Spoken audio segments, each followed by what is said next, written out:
ಓಂ ಮಹಾಪಂಚಭೂತಗಳಲ್ಲಿ ನಮಿಸುತ್ತಾ ಸರ್ವಜನೋ ಸುಖಿನೋ ಭವಂತು. ನಾನು ನಿಮ್ಮ ಟ್ರೆಡಿಷನಲ್ ಆಯುರ್ವೇದ ಅಷ್ಟಾಂಗ ಯೋಗ ಗುರು ಕೆ.ವಿ. ಮಹಾದೇವ್. ಪ್ರಿಯ ವೀಕ್ಷಕರೇ ಮತ್ತು ಬಂಧುಗಳೇ, ಈ ನಮ್ಮ ವಿಡಿಯೋವನ್ನು ದಯಮಾಡಿ ಪೂರ್ತಿಯಾಗಿ ನೋಡಿ. ಇದು ಪ್ರತಿಯೊಬ್ಬರಿಗೂ, ಪ್ರತಿಯೊಬ್ಬ ಹೆಣ್ಣು ಮಗಳು ಅಥವಾ ಗಂಡು ಮಕ್ಕಳು ಎಲ್ಲರೂ ತಿಳಿದುಕೊಳ್ಳಬೇಕಾದಂತಹ ವಿಚಾರ ಆಗಿರುವುದರಿಂದ ದಯವಿಟ್ಟು ವಿಡಿಯೋವನ್ನು ಸ್ಕಿಪ್ ಮಾಡದೆ ಕೊನೆ ತನಕ ನೋಡಿ. ಹಾಗೆಯೇ ನಿಮ್ಮ ಅಭಿಪ್ರಾಯಗಳನ್ನು ದಯಮಾಡಿ ತಿಳಿಸಿ. ನಮ್ಮ ಕಾನೂನಿನಲ್ಲಿ, ಅಂದರೆ ನಮ್ಮ ಭಾರತೀಯ ಕಾನೂನು ಒಂದು ಕಾನೂನನ್ನು ತಂದಿದೆ. ಅದೇನಪ್ಪ ಅಂದರೆ, ಹೆಣ್ಣು ಮಕ್ಕಳಿಗೂ ಸಮಾನ ಹಕ್ಕು. ಪಿತ್ರಾರ್ಜಿತ ಆಸ್ತಿಯಲ್ಲಿ ಹೆಣ್ಣು ಮಕ್ಕಳಿಗೆ ಸಮಾನ ಹಕ್ಕು. ಇಲ್ಲಿ ಕಾನೂನು ಮಾಡುವಂತಹವರು ಹೇಗಿರಬೇಕಪ್ಪ ಅಂದರೆ, ನಮ್ಮ ಜಸ್ಟಿಸ್ ಶ್ರೀಶಾನಂದ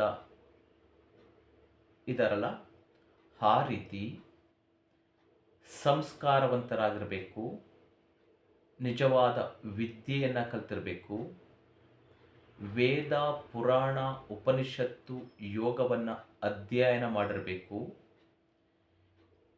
ಆನಂತರ ಧರ್ಮ ಅಧರ್ಮಗಳನ್ನು, ಸತ್ಯ ಅಸತ್ಯತೆಗಳನ್ನು ತಿಳಿದುಕೊಂಡು ಕಾನೂನುಗಳನ್ನು ರೂಪಿಸಬೇಕು, ಕಾನೂನುಗಳನ್ನು ತಿದ್ದುಪಡಿಗಳನ್ನು ಮಾಡಬೇಕು. ಅದನ್ನು ಬಿಟ್ಟು ಅಜ್ಞಾನದಿಂದ ಕಾನೂನುಗಳನ್ನು ರಚನೆ ಮಾಡಿದ್ರೆ ಅದರಿಂದ ಆಗುವಂತಹ ತೊಂದರೆಗಳು ಹಲವಾರು. ಅದರಲ್ಲೂ ಈ ಹೆಣ್ಣು ಮಕ್ಕಳಿಗೆ ಸಮಾನ ಹಕ್ಕು ಅನ್ನುವುದು. ಹೆಣ್ಣು ಮಕ್ಕಳಿಗೆ ಒಂದು ತಂದೆಯ ತಾಯಿಯ ಹೊಟ್ಟೆಯಲ್ಲಿ ಹುಟ್ಟಿದಂತಹ ರಕ್ತ ಸಂಬಂಧಿಗಳು, ಅಣ್ಣ ತಮ್ಮ, ಅಕ್ಕ ತಂಗಿ, ಇವರು ಏನಿರ್ತಾರೋ ಇವರಿಗೆ ಪಿತ್ರಾರ್ಜಿತ ಆಸ್ತಿಯಲ್ಲಿ ಅಥವಾ ತಂದೆ ತಾಯಿಯ ಆಸ್ತಿಯಲ್ಲಿ ಅವರು ರಕ್ತವನ್ನು ಹೇಗೆ ಶೇರ್ ಮಾಡ್ಕೊಂಡು ಬಂದಿರ್ತಾರೋ ಹಾಗೆ ಆಸ್ತಿಯಲ್ಲೂ ಕೂಡ ಸಮಪಾಲು ಕೊಡಬೇಕು. ಸತ್ಯ, ಒಪ್ಕೋತೀನಿ. ಯಾವಾಗ ಕೊಡಬೇಕು, ಯಾರಿಗೆ ಕೊಡಬೇಕು, ಯಾತಕ್ಕೆ ಕೊಡಬೇಕು ಅನ್ನೋದು ಪ್ರಶ್ನೆ. ನೋಡಿ, ಈ ಒಂದು ಋಣ ಅನ್ನುವಂತಹದ್ದಿದೆ. ಋಣ ಅಂದರೆ ಏನು? ಸಾಲ ಅಂತ ಅರ್ಥ. ಋಣ ಅನ್ನೋದ್ರ ಅರ್ಥ ಸಾಲ. ಯಾವ ಸಾಲ? ಒಬ್ಬ ವ್ಯಕ್ತಿ ತನ್ನ ಜೀವನದಲ್ಲಿ ಮೋಕ್ಷವನ್ನು ಪಡೆಯಲು ತನ್ನ ಋಣಗಳನ್ನು ತೀರಿಸಿದರೆ ಮಾತ್ರ ಅಂತಹವರಿಗೆ ಮೋಕ್ಷ ಪ್ರಾಪ್ತಿ ಆಗುತ್ತದೆ ಅಂತೇಳಿ ನಮ್ಮ ವೇದಗಳು, ಪುರಾಣಗಳು, ಉಪನಿಷತ್ತುಗಳು, ಧರ್ಮ ಹೇಳುವಂತಹದ್ದು. ಒಬ್ಬ ವ್ಯಕ್ತಿ, ಅದು ಹೆಣ್ಣಿರಲಿ ಗಂಡಿರಲಿ, ಈ ಮನುಷ್ಯ ಜೀವನದಲ್ಲಿ ಮೋಕ್ಷವನ್ನು ಪಡೆಯಬೇಕು ಅಂದರೆ ತನ್ನ ಎಲ್ಲ ಋಣಗಳಿಂದ ಮುಕ್ತಿಯನ್ನು ಪಡ್ಕೊಬಿಡಬೇಕು. ಹಿಂದಿನ ಜನ್ಮದ ಋಣಗಳಿರಬಹುದು, ಈ ಜನ್ಮದ ಋಣಗಳಿರಬಹುದು. ಋಣಗಳಿಂದ ಮುಕ್ತಿ ಆದ್ರೆ ಮಾತ್ರ ಅಂತಹ ವ್ಯಕ್ತಿಗೆ ಮೋಕ್ಷ ಸಿಗುವಂತಹದ್ದು, ಸ್ವರ್ಗ ಪ್ರಾಪ್ತಿ ಆಗುವಂತಹದ್ದು. ಹಾಗಿದ್ರೆ ಈ ಋಣವನ್ನ ತೀರಿಸದೆ ಯಾವ ವ್ಯಕ್ತಿ ಇರ್ತಾನೋ, ಇನ್ನು ಈ ಸಾಲಗಳನ್ನು, ಋಣ ಅಂದರೆ ಸಾಲಗಳನ್ನು ಜಾಸ್ತಿ ಮಾಡ್ಕೋತಿರ್ತಾನೋ ಅಂಥವನಿಗೆ ಅವನು ಹೋಮ, ಪೂಜೆ, ಹವನ, ಏನೇ ಮಾಡಿದ್ರು, ದಾನ ಏನೇ ಮಾಡಿದ್ರೂ ಕೂಡ ಅವನಿಗೆ ಮೋಕ್ಷ ಸಿಗುವುದಿಲ್ಲ. ತಾನು ಮಾಡಿದ ಸಾಲ ಅಂದರೆ ಈ ಋಣಗಳೇನಿದೆ, ಈ ಋಣಗಳನ್ನು ಅಷ್ಟೇ ಅಲ್ಲ, ತನ್ನ ಪಿತೃಗಳು ತಂದೆ, ತಾಯಿ, ತಾತ, ಅಜ್ಜಿ, ಹೀಗೆ ಅವರ ಪಿತೃಗಳು ಮಾಡಿದಂತಹ ಸಾಲವನ್ನು ಅಂದರೆ ಋಣಗಳನ್ನೂ ಕೂಡ ಈ ಕರ್ತೃ ಆದಂತಹವರು, ನಾವು ಈ ಪ್ರೆಸೆಂಟ್ ಇರುವಂತಹವರು ತೀರಿಸಬೇಕಾಗ್ತದೆ. ನಮ್ಮ ತಂದೆ ತಾಯಿ ಒಂದು ಆಸ್ತಿ, ಹಣ, ಅಂತಸ್ತು, ಕಾರು, ಬಂಗ್ಲೆ, ಮನೆ, ಇದು ಮಕ್ಕಳು ಇಷ್ಟೂ ಮಾಡಬೇಕಾದ್ರೆ ಹಲವಾರು ಋಣಗಳಿರ್ತವೆ. ಅದರಲ್ಲಿ ಮಾತೃ ಋಣ, ಪಿತೃ ಋಣ, ಋಷಿ ಋಣ, ಮತ್ತು ಭೂಮಿ ಋಣ, ಅಂದರೆ ಈ ಮಹಾಪಂಚಭೂತಗಳ ಋಣ. ಮೊದಲನೇದಾಗಿ ಮಾತೃಋಣ, ಪಿತೃಋಣ. ಅಂದರೆ ಈ ಪಿತೃಋಣ ಅಂದರೆ ತಂದೆ ತಾಯಿ ಮತ್ತು ಪೂರ್ವಜರು. ಈ ತಂದೆ ತಾಯಿ ಪೂರ್ವಜರು ನಮಗೆ ಏನು ನಮಗೆ ಜನ್ಮ ಕೊಟ್ಟಿದ್ದಾರೆ, ಇದು ಮೊದಲನೇ ಋಣ. ನಮಗೆ ಈ ಜನ್ಮ ಕೊಟ್ಟಿದ್ದಾರಲ್ಲ, ಇದು ಮೊದಲನೇ ಋಣ. ಎರಡನೆಯದು ತವರಿನ ಋಣ. ಅಂದರೆ ಅಕ್ಕ, ತಂಗಿ, ಅಣ್ಣ, ತಮ್ಮ ಇವರ ಜೊತೆ ಆ ತಾಯಿಯ ಕರಳ ಬಳ್ಳಿಯನ್ನು ಕಟ್ಟು ಮಾಡಿಕೊಂಡು ಹೊರಗಡೆ ಬಂದಾಗ ಆ ತಂದೆ ತಾಯಿಯ DNA ಅಂತ ಏನು ಹೇಳ್ತೀವಿ ನಾವು, ಈ ರಕ್ತವನ್ನು ಹಂಚಿಕೊಂಡು ಹುಟ್ಟಿರ್ತಾರಲ್ಲ, ಈ ಋಣಗಳನ್ನು ತೀರಿಸಬೇಕಾಗ್ತದೆ. ನಂಬರ್ 3, ಈ ತಾಯಿಯ ಎದೆ ಹಾಲನ್ನು ಕುಡಿದಂತಹ ಋಣ, ಈ ನಿಮ್ಮ ಜನ್ಮಕ್ಕೆ ನಮ್ಮ ಜನ್ಮಕ್ಕೆ ಕಾರಣಕರ್ತರಾದಂತಹ ತಂದೆಯ ಋಣ, ಈ ತಂದೆ ತಾಯಿ ಬರುವುದಕ್ಕೆ ಕಾರಣಕರ್ತರಾದಂತಹ ಅವರ ತಂದೆ ತಾಯಿಗಳು ಅಂದರೆ ಪೂರ್ವಜರ ಋಣ, ಇವೆಲ್ಲ ಇರ್ತದೆ. ಇಲ್ಲಿ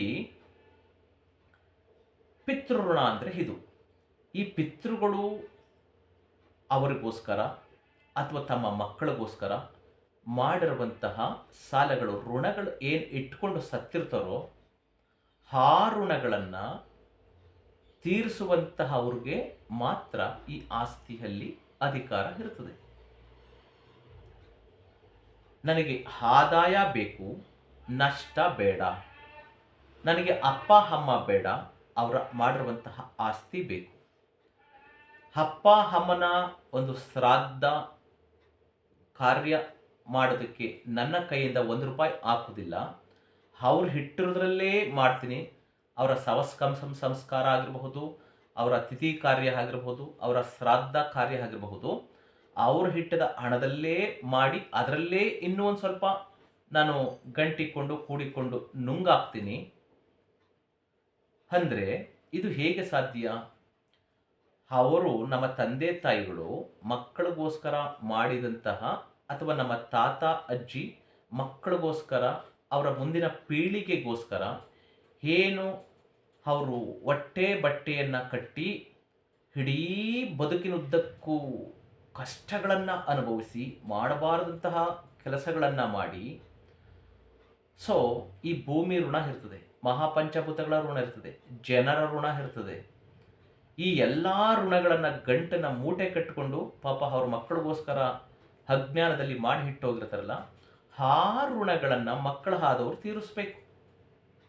ಅದನ್ನೇ ಪಿತೃಋಣ ಅಂತ ಹೇಳೋದು. ಪಿತೃಗಳು ಮಾಡಿದಂತಹ ಸಾಲ ಏನೇನಿರ್ತದೆ ಆ ಸಾಲ ಅವರು ತೀರಿಸದೆ ಹೋಗಿದ್ದಾಗ, ತೀರಿಸೋದಕ್ಕಾಗೋದಿಲ್ಲ, ತೀರಿಸದೆ ಹೋದಾಗ ಅವರ ಋಣಗಳ ಜೊತೆ ಇವರು ಮಾಡಿದಂತಹ ಸಾಲ ಅಂದರೆ ತಂದೆ ತಾಯಿ ಜನ್ಮ ಕೊಟ್ಟಂತಹ ಸಾಲ, ಇವರು ಜನ್ಮ ಕೊಟ್ಟಿರ್ತಾರಲ್ಲ ಅದು ಋಣನೇ. ತಾಯಿಯ ಎದೆ ಹಾಲು ಕುಡಿದಿರ್ತಾರಲ್ಲ ಅದು ಋಣನೇ. ಇನ್ನು ತವರಿನ ಋಣ, ಆ ಮನೆಯಲ್ಲಿ ಆಹಾರ ವಿಹಾರ, ಸಂತೋಷ ದುಃಖ, ಅಣ್ಣ ತಮ್ಮಂದರ ಜೊತೆ ಅಕ್ಕ ತಂಗಿಯರ ಜೊತೆ ನೋವು ನಲಿವು ಸಂತೋಷ ದುಃಖ ಇವೆಲ್ಲವನ್ನ ಹಂಚ್ಕೊಂಡಿರ್ತಾರಲ್ಲ, ಅವ್ರಿಗೆ ಇವ್ರು ಕೊಟ್ಟಿರ್ತಾರಲ್ಲ, ತಮ್ಮ ಆಗ್ಬೋದು, ಅಣ್ಣ ಆಗಿರ್ಬೋದು, ಅಕ್ಕ ಆಗಿರ್ಬೋದು, ತಂಗಿ ಆಗಿರ್ಬೋದು, ಈ ಒಂದು ಕಷ್ಟ ಸುಖಗಳಲ್ಲಿ ಭಾಗಿಯಾಗಿರ್ತಾರಲ್ಲ, ಇವರು ಒಳ್ಳೆಯದಕ್ಕೆ ಕೆಟ್ಟದಕ್ಕೆ ಅವರು ಒಂದು ಬೆಸಿಗೆ ಹಾಕಿರ್ತಾರಲ್ಲ, ಆ ಪ್ರೀತಿ ಕೊಟ್ಟಿರ್ತಾರಲ್ಲ, ಈ ಋಣಗಳನ್ನು ಕೂಡ ತೀರಿಸ್ಬೇಕು. ಅದನ್ನೇ ಹೇಳೋದು ಪಿತೃಋಣ, ಪೂರ್ವಜರ ಋಣ, ಭಾತೃ ಋಣ ಅಂತ. ಇಲ್ಲಿ ಈ ಋಣಗಳನ್ನು ತೀರಿಸದೆ ಇದ್ದವರಿಗೆ, ಯಾರು ಋಣಗಳನ್ನು ತೀರಿಸ್ತಾರೋ ಅಂತಹವರಿಗೆ ಮಾತ್ರ, ಯಾರು ಪಿತೃ ಋಣಗಳನ್ನು ತೀರಿಸುವಂತಹವರು, ತಮ್ಮ ಋಣಗಳನ್ನು ತೀರಿಸುವಂತಹವ್ರಿಗೆ ಮಾತ್ರ ಈ ಒಂದು ಅವ್ರು ಏನು ಇಟ್ಟೋಗಿದ್ದಾರೋ ಪ್ರಾಪರ್ಟಿ ಅದರಲ್ಲಿ ಹೆಚ್ಚಿನ ಅಧಿಕಾರ ಬರ್ತದೆ. ಆದರೆ ಈ ಕಾನೂನು ಇದು ಯಾವುದೇ ಧರ್ಮ ಅಧರ್ಮಗಳನ್ನು ಗೊತ್ತಿಲ್ಲದಂತಹ ಮೂರ್ಖ, ಅಜ್ಞಾನದಲ್ಲಿ, ಅಂಧಕಾರದಲ್ಲಿ, ತಿಳುವಳಿಕೆ ಇಲ್ಲದೆ ಈ ಕಾನೂನುಗಳನ್ನು ತಂದಿಟ್ಟಿದೆ. ಸತ್ಯ ಒಪ್ಕೋಬೇಕು. ಯಾವಾಗ ಹೆಣ್ಣು ಮಕ್ಕಳಿಗೆ ತಂದೆ ತಾಯಿ ಅಥವಾ ಪಿತ್ರಾರ್ಜಿತ ಆಸ್ತಿಯಲ್ಲಿ ಅಂದರೆ ಭಾಗ ಕೊಡಬೇಕು, ಹೆಣ್ಣು ಮಕ್ಕಳು ಅಥವಾ ಗಂಡು ಮಕ್ಕಳು ಅವ್ರನ್ನ ಹೆಣ್ಣು ಮಕ್ಕಳನ್ನು ಬೇರೆಯವ್ರ ಮನೆ ಬೆಳಗೋದಕ್ಕೆ, ಬೇರೆಯವ್ರ ಮನೆ ಉದ್ಧಾರ ಮಾಡೋದಕ್ಕೆ, ಬೇರೆಯವ್ರ ಮನೆ ಜ್ಯೋತಿ ಬೆಳಗೋದಕ್ಕೆ, ಬೇರೆಯವರ ಮನೆ ವಂಶವನ್ನು ಬೆಳಗೋದಕ್ಕೆ, ಅವರ ವಂಶವನ್ನು ಉದ್ಧಾರ ಮಾಡೋದಕ್ಕೆ ನಮ್ಮ ಮನೆಯಿಂದ ಅವರ ಮನೆಗೆ ನಮ್ಮ ಹೆಣ್ಣು ಮಕ್ಕಳನ್ನು ನಾವು ಕನ್ಯಾದಾನ ಅಂತ ಕೊಟ್ಟಿರ್ತೀವಿ. ಅಕ್ಕ ತಂಗಿರಬಹುದು ಅಥವಾ ನಮ್ಮ ಮಕ್ಕಳಿರಬಹುದು, ಕನ್ಯಾದಾನ ಅಂತ ಕೊಟ್ಟಿರ್ತೀವಿ. ಸೊ ಈ ರೀತಿ ಕೊಟ್ಟಂತಹ ಸಮಯದಲ್ಲಿ ನಾವು ಕೊಟ್ಟಂತಹ ಹೆಣ್ಣು ಮಕ್ಕಳಿಗೆ ಅಥವಾ ನಮ್ಮ ಮಕ್ಕಳಿಗೆ ಗಂಡನ ಮನೆಯಲ್ಲಿ, ಅತ್ತೆ ಮಾವಂದಿರ ಮನೆಯಲ್ಲಿ ಅವರಿಗೆ ಯಾವುದೇ ಒಂದು ಆಸ್ತಿ ಇಲ್ಲ, ಹಣ ಇಲ್ಲ, ಅಲ್ಲಿ ಬದುಕೋದಕ್ಕೆ ಜೀವನ ಕಷ್ಟ ಆಗ್ತದೆ, ಅವ್ರಿಗೆ ವಿದ್ಯೆ ಇಲ್ಲ, ಆಹಾರ ಇಲ್ಲ, ಉಟ್ಕೊಳ್ಳೋಕೆ ಬಟ್ಟೆ ಇಲ್ಲ, ಕಡು ಬಡತನ ಕಿತ್ತು ತಿಂತಾ ಇದೆ, ಅಥವಾ ಗಂಡ ಸತ್ತು ಹೋದ, ಅತ್ತೆ ಮಾವ ಇಲ್ಲ, ಅವ್ರು ಮಾಡಿಟ್ಟಿದ್ದಲ್ಲಿ ಏನೂ ಇಲ್ಲ, ಇವರು ಕೂಲಿನಾಲಿ ಮಾಡಿ ಜೀವನ ಮಾಡಬೇಕು, ಇವ್ರಿಗೆ ಬೇರೆ ಇನ್ನೇನು ವಿಧಿನೇ ಇಲ್ಲ ಹೆಣ್ಣು ಮಕ್ಕಳುಗಳಿಗೆ ಅಥವಾ ಗಂಡ ಮಕ್ಕಳಿಗೆ ಅಂದಂತಹ ಸಂದರ್ಭದಲ್ಲಿ ಮಾತ್ರ ಈ ಒಂದು ಭಾಗವನ್ನು ಕೊಡಬೇಕು. ಆಲ್ರೆಡಿ ಹೆಣ್ಣು ಮಕ್ಕಳುಗಳಿಗೆ, ತವರು ಮನೆಯಿಂದ ಹೋದಂತಹ ಹೆಣ್ಣು ಮಕ್ಕಳುಗಳಿಗೆ ಎಷ್ಟೋ ಜನಕ್ಕೆ ಕೋಟಿಗಟ್ಟಲೆ ಪ್ರಾಪರ್ಟಿ ಇರ್ತದೆ. ಆದರೂ ಆಸೆ, ದುರಾಸೆಯಿಂದ ತವರ ಮನೆಯ ಆಸ್ತಿನ ಈ ಕಾನೂನು ಇದೆ ಅನ್ನುವಂತಹ ಕಾರಣಕ್ಕೋಸ್ಕರ ಕಾನೂನು ಮಾಡಿರೋದು. ಈ ಕಾರಣಕ್ಕೆ ಇಂತಹವರಿಗೆ ಕೊಡಬೇಕು ಅನ್ನೋದನ್ನು ಮಾಡಬೇಕಿತ್ತು, ಆದರೆ ಇವರು ಅದನ್ನು ಮಾಡಲಿಲ್ಲ. ತವರು ಮನೆಯಲ್ಲಿ ಹೆಣ್ಣು ಮಕ್ಕಳಿಗೂ ಸಮಪಾಲು ಅಂತ ಮಾಡಿದ್ರು. ಅದು ತಪ್ಪು. ಇವಾಗ ನಾನು ಹೇಳ್ತಾ ಇದ್ದೀನಲ್ಲ, ಈ ರೀತಿ ಮಾಡಬೇಕು. ಅದೇ ಧರ್ಮ. ನಾನು ಹೇಳಿದ್ದೇ ಮಾಡಬೇಕು ಅಂತಲ್ಲ, ಧರ್ಮ ಆ ರೀತಿ ಹೇಳ್ತಾ ಇದೆ ಅಂತ ಅರ್ಥ. ಸೊ ಇಲ್ಲಿ ನಮ್ಮ ಮನೆಯಿಂದ ಹೋದಂತಹ ಹೆಣ್ಣು ಮಕ್ಕಳುಗಳು ನಮ್ಮ ತಂದೆ ತಾಯಿ ಮಾಡಿದಂತಹ ಅಥವಾ ಇಟ್ಕೊಂಡಿರುವಂತಹ ಋಣಗಳು ಅವರು ತೀರ್ಸಿ ಹೋಗುವುದಿಲ್ಲ. ಮತ್ತು ಆ ತಂದೆ ತಾಯಿಯಿಂದ ಇವರು ಪಡ್ಕೊಂಡಿರ್ತಾರಲ್ಲ ಸಾಲಗಳು, ಋಣಗಳು ಇಟ್ಕೊಂಡಿರ್ತಾರಲ್ಲ, ಆ ಋಣಗಳು ಕೂಡ ಅವ್ರು ತೀರಿಸೋದಿಲ್ಲ.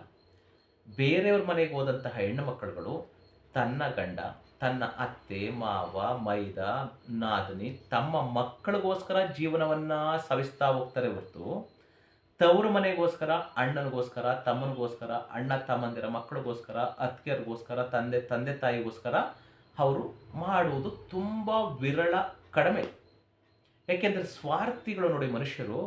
ಹಾಗಾಗಿ ತಾವು ಬದುಕೋದು, ತಾವು ಹಣ ಮಾಡೋದು, ತಾವು ಅಂತಸ್ತು ಮಾಡೋದು, ತಮ್ಮ ಮಕ್ಕಳನ್ನು ಓದಿಸೋದು, ತಮ್ಮ ಗಂಡ, ಮನೆ, ಮಕ್ಕಳು, ಅತ್ತೆ ಮಾವ, ಅವರು ಸ್ವಾರ್ಥಿಗಳಾದ್ರಿಂದ ಆ ಕಡೆ ಒಲವು ಜಾಸ್ತಿ ತೋರಿಸ್ತಾರೆ ಹೊರತು ತವರ ಮನೆ ಕಡೆ ಒಲವು ಬರೀ ಇನ್ಕಮ್ ಬರುವುದಿದ್ರೆ ಮಾತ್ರ ಬರಲಿ. ಅಂದರೆ ಆಸ್ತಿ ಭಾಗ ಇರಬಹುದು, ಅಥವಾ ಹಬ್ಬ ಹರಿದಿನಗಳಲ್ಲಿ ಕರೆದು ಇವ್ರನ್ನ ಅಕ್ಕರಿಸುವಂತಹದ್ದಿರ್ಬೋದು. ಸೊ ಇವ್ರಿಗೆ ಒಂದು ಒಬ್ಬಟ್ಟು, ಹೋಳಿಗೆ, ಎಕ್ಸೆಟ್ರಾ ಕರೆದು ಇವ್ರಿಗೆ ಒಂದಷ್ಟು ಹಣ, ಸೀರೆ, ಬ್ಲೌಸು, ಎಕ್ಸೆಟ್ರಾ ಈ ಥರದನ್ನು ತವ್ರ ಮನೆಯಿಂದ ಬರುವಂತಹದ್ದನ್ನು ಇವರು ಎಕ್ಸ್ಪೆಕ್ಟ್ ಮಾಡ್ತಾರೆ ಹೊರತು ನಾವು ತವ್ರ ಮನೆಗೆ ಅಣ್ಣ ತಮ್ಮಂದಿರಿಗೆ ಭಾತೃ ಋಣ ತೀರಿಸೋದಕ್ಕೆ, ಪಿತೃ ಋಣ ತೀರಿಸೋದಕ್ಕೆ, ಮಾತೃ ಋಣ ತೀರಿಸೋದಕ್ಕೆ, ಆ ತವರಿನ ಮನೆ ಋಣ ತೀರಿಸೋದಕ್ಕೆ ನಾವು ಏನು ಮಾಡ್ತಾ ಇದ್ದೀವಿ ಅಂತ ಮಾಡುವವರು ಇದ್ದಾರೆ, ತುಂಬ ವಿರಳ. ನಾನು ಹೇಳಿದ ಹಾಗೆ ಇಲ್ಲಿ ಮಾತೃ ಋಣ ಪಿತೃ ಋಣ ತೀರಿಸಬೇಕು ಅಂದರೆ ಇಷ್ಟು ಬೇಕು. ಆದರೆ ಬೇರೆಯವ್ರ ಮನೆಗೆ ಹೋದಂತಹ ಹೆಣ್ಣು ಮಕ್ಕಳುಗಳು ಈ ಋಣಗಳನ್ನು ಯಾರು ತೀರಿಸುವುದಿಲ್ಲ.